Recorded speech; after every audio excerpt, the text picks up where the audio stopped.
Hey everyone, it's Nick Chubb here from Theseus. First off, thank you very much to the Marine Society team for inviting me here to speak. Just by way of introduction, I'm a former seafarer. I came ashore in 2015 and I now run a technology research consultancy.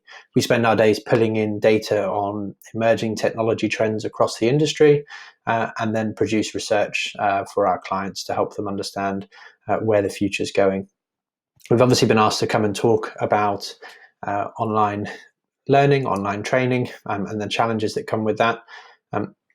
When you look at the technologies, there's everything out there at the moment, from just PDFs being sent out as training courses, right through to full simulation packages, virtual and augmented reality, full simulation suites that can be put together online. There's a lot of solutions out there. They're quite easy to find. So I thought it might be more helpful to talk about some of the areas that I think are critical across all distance and online learning, whether you're learning from a PDF or from a simulator. So that there are three challenges I'd like to look at. The first is environment. The second is around accountability. And the last is around allowances. So I'll go into each of those individually. So starting with environments, we all know that Team GB's track cycling team is one of the most successful in the world. We've all seen the incredible moments of the Olympics in 2012 and 2016 of the team going out there and winning nearly all the gold medals. But what a lot of people don't know is that when young cyclists join their early development program, they actually live together in a house near the training velodrome. And the whole point in this is that it creates an environment that normalizes the result of going out there and winning gold medals at the Olympics. And the same thing can apply to online and distance learning, or it's particularly important in online and distance learning. For example, if you were training for a marathon and you'd never done one before, would you think you'd be better off going it alone with your training or joining a running club with lots of experienced marathon runners who've been there and done it? Obviously, we know the answer is that you'd be better off joining a running club. When we look at putting together online learning and training opportunities for people, it's really important that we set that environment up right. It's really important that they're in a social environment, however that's created, whether it's through forums or chat or some other support system, but also in their physical environment, that where physically where they're actually studying, whether it's the dining room table or the spare bedroom, is set up in a way that actually can facilitate learning rather than prohibit it. I think we've all learned a lot about that over the last few months while we've been working from home. The second area is accountability. And to give you an example of what I think it can be effective accountability, we produce a lot of research ourselves, and often those reports are as long as 25,000 words. So they're big challenges, and it can be difficult to get started and make progress on those projects. But one of the ways we actually ensure that they get done is often we will announce the publication and the publication date publicly before we've even started the drafting process. And it's a way of making sure, when we've got people expecting us to publish something, of making sure that we actually do it. One of the real challenges with online and distance learning is that it's very easy to say to yourself that you're going to complete a module of a course, or you're going to complete an assignment by a certain date.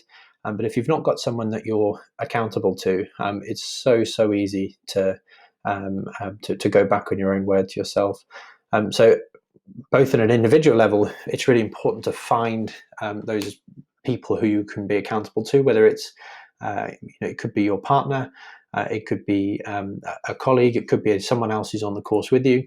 But also from an organizational standpoint, when you're trying to facilitate online training of any sort, it's really important that there are accountability partnerships in place, and people are particularly people who are in a position that they're willing to mentor the people who are learning, rather than just holding them accountable. It's incredibly powerful, and it makes a big difference to success rates. There's been a lot of research that has shown that. And lastly, the third one is around allowances. often when organizations try to put together some kind of online or digital learning in place, they don't make any allowances for the fact that these courses sometimes require you to be spending 5 hours a week working on the course content. And yet you're still asked to hold down a full-time job. You could be working 40 hours, or you could be still working at sea with the same leave that you had before. Whatever it may be, if you don't actually make allowances for the fact that people are trying to learn something new, and help them through that, by giving them extra time, giving them extra support, allowing them to have that kind of open conversation with their line managers or whoever they're working with, you're more likely to set people up for failure. And on an individual level, I think those allowances are much more about being kind to yourself. I've done a lot of online and distance learning over the last few years. It's really difficult, and often the journey is one that takes years rather than months or weeks, and often you will just have really bad days where you fail and you get stuff wrong and you don't want to continue. But giving yourself the space and being kind enough to yourself to say that that's okay and know that that's okay, you're much more likely to come out the other side with a positive result. So those are my 3 takes. I don't think it matters what technology you're using for online learning. Some technologies are better than others.